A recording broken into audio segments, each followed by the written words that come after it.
Hello, Raquel, and whoever else may be watching this video. This is Nick Costello, and this is my Ethnic Studies 1R final. To begin with the self-introduction, as you can see, I'm a straight, white, 22-year-old male, and I come from a middle-class socioeconomic background. Both my parents are high school teachers, and so they didn't make a crazy amount of money, but enough to get by. And I come from a very diverse hometown with a lot of ethnic backgrounds and a lot of cultures surrounding, and a lot of different types of parades going on all the time. I grew up in the Bay Area, and so I feel like I've seen a lot more diversity than the average young white male. I also think one thing that sets me apart, at least from my experience, is that I played a lot of sports as a kid. And that also exposed me to a lot of different people with a lot of different backgrounds, a lot of individuals specifically, that sort of taught me how to collaborate with others, communicate with others, and understand one another's experiences because of where they come from, and not just judging people based on who they're supposed to be, but instead who they are, where they come from, and what they believe in on an individual basis. And I think this background shapes my approach on a lot of different facets of life, such as education, relationships, and goals that I have, career and personal. To get into the retrospective analysis, I decided to work on week 8 in the settler colonialism reading that we had from Wolfe. Wolfe characterizes it, as we learned in lecture as well, but as a destroys to replace type of idea. This idea of settler colonialism, where settlers basically come to a land with the intention of establishing their dominance and displacing and even erasing prior populations, mostly indigenous populations, but as we saw, it could include anybody. And I think part of this, the aha moment, if you will, was the cultural genocide topic that we discussed a little bit in class, but also that I discussed in our discussion post for week 8. This idea of cultural genocide, where people are subjected to having to assimilate when they are put in these situations, when indigenous people are not allowed to congregate as much and don't want to be associated with their native group or the group that they identify with, and so they're forced to assimilate to the population taking over, which more often than not is a white settling population. We see a lot of examples of this throughout history, and a lot of them aren't exactly events, but more ongoing processes that took place that we learned about. For example, the Trail of Tears. We see it even more recently with the Dakota oil pipeline, and even still going on to this day, the Israel-Palestine conflicts overseas. These are examples of people being systematically marginalized, forced into poverty, and forced to assimilate into groups they wouldn't normally identify with. And furthermore, on the Israel-Palestine conflict, with the lectures from Dr. Fust in class, we learned that the Israel-Palestine conflict takes place because religion is such a powerful role taking place.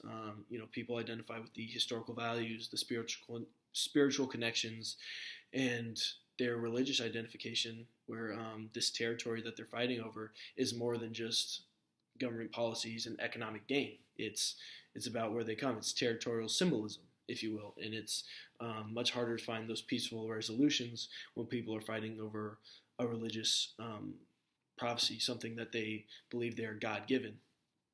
And that week 8, the Israel-Palestine conflict really resonated with me when that settler colonialism idea and this idea of like controlled genocide or cultural genocide taking place.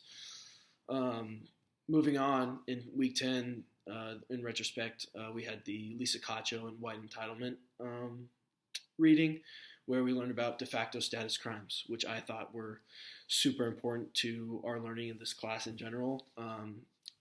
basically it's where being white or being, someone with my background creates a certain level of innocence, privilege, entitlement, and while people of color, they can often feel targeted or they're disproportionately criminalized for simply just existing as a person of color within an unfair societal structure. Um, White people often will benefit from this racial hierarchy without really being accountable for the systemic and societal harms and the structural harms and imbalances that take place within the system. And we see that white people are often individualized, while people of color are marginalized into groups and stereotyped as a collective group rather than judged based on their individual practices and experiences. Even the title of the book that we learned from Lisa Cacho is Social Death, which that term in itself, the social death, is the aha moment for me in week 10, where we say that people of color are less than disposable and sometimes invisible under these justice system pretenses. And what the system values is white innocence and stereotyping and criminalizing people who aren't criminals or are only criminals because of the color of their skin. And that's what stood out to me the most during that week. As far as my personal impact reflection, I think the main takeaway from this course and my role in society as a white male is to recognize forced serial displacement. I think that was the biggest takeaway from this class for me, and understanding that ethnic studies is about the big picture. And we have to see how different racial groups and communities are systematically separated to limit their power. It happens throughout the entire quarter, not only in week 3 with the Rooted documentary, where we learned about members in the college area of that town being exposed to, government policies of eminent domain, and even offering people money for economic gain that they can't turn down because of the poverty they're forced to live in. Even so, my sports background, I think, teaches me the value of having strength in numbers. And seemingly every lesson we've learned between week 3 in the forced serial displacement, week 8 in the settler colonialism, even week 9 with the Lisa Cacho and white entitlement, is that we learn